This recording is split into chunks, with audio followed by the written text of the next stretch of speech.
Zanjo Marudo di matanggap ang ginawa sa anak nila ni Rhea Atayde. Hindi napigilan ni Zanjo Marudo ang kanyang damdamin at naglabas ng saloobin laban sa ilang netizens na nagkakalat ng maling impormasyon tungkol sa anak nila ni Rhea Atayde. Bilang isang kapamilya actor, nagbigay siya ng babala sa publiko hinggil sa mga vloggers at content creators na naglalabas ng pekeng balita tungkol sa kanyang pamilya. Sa kanyang opisyal na Facebook account, nag-post si Zanjo ng isang mensahe na naglalaman ng kanyang pagkabahala at babala tungkol sa mga nagpapakalat ng maling impormasyon at fake news sa social media. Ayon sa kanya, dapat maging mapanuri ang mga tao sa mga impormasyong kanilang nakikita online. Ilang netizens kasi ang nag-post ng mga litrato at video na di umano'y nagpapakita ng itsura ng kanilang sanggol na anak. Sa kabila ng mga ito, hanggang ngayon ay hindi pa ipinapakita ng mag-asawa ang mukha ng kanilang anak,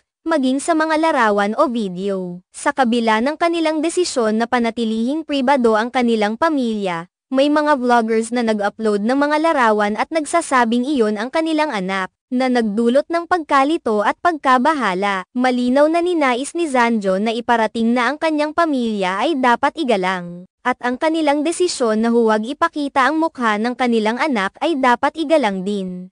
Isang napakahalagang bahagi ng pagiging magulang ay ang pagprotekta sa kanilang mga anak mula sa mga hindi kinakailangang atensyon at kritisismo, lalo na sa mundo ng social media. Ang mga ganitong insidente ay hindi lamang isang simpleng usapan sa online community. May mga pagkakataon na ang mga impormasyon ay nagiging sanhi ng pagkalat ng maling balita na nakakasira sa reputasyon ng isang tao o pamilya. Sa kasalukuyang panahon, ang pagkuha ng pansin at like sa social media ay tila nagiging mas mahalaga sa ilang tao kaysa sa katotohanan. Ang pagkabahala ni Zanjo ay tumutukoy hindi lamang sa kanyang pamilya kundi pati na rin sa mas malawak na isyu ng misinformation na laganap sa internet. Mahalagang maging responsable ang mga tao sa kanilang mga post at huwag basta-basta maniwala sa mga bagay na wala namang basehan. Mula sa kanyang mensahe, umaasa si Zanjo na makuha ang atensyon ng mga tao upang mas maging maingat sila sa mga ibinabahagi nilang impormasyon. Ang paggalang sa privacy ng ibang tao,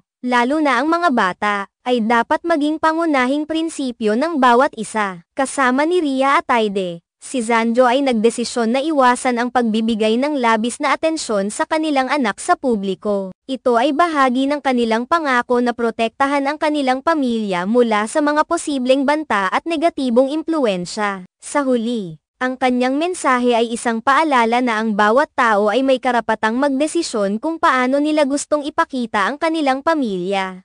Ang paggalang sa mga personal na hangganan ng ibang tao ay dapat na maging bahagi ng ating kultura bilang mga mamamayan ng social media. Ang mga ganitong usapan ay mahalaga hindi lamang para sa mga celebrity kundi para sa lahat. Ang pagkakaroon ng malasakit at pag-intindi sa kapwa ay dapat na itaguyod sa ating mga komunidad. Sa kabila ng modernong teknolohiya at mga social media platforms,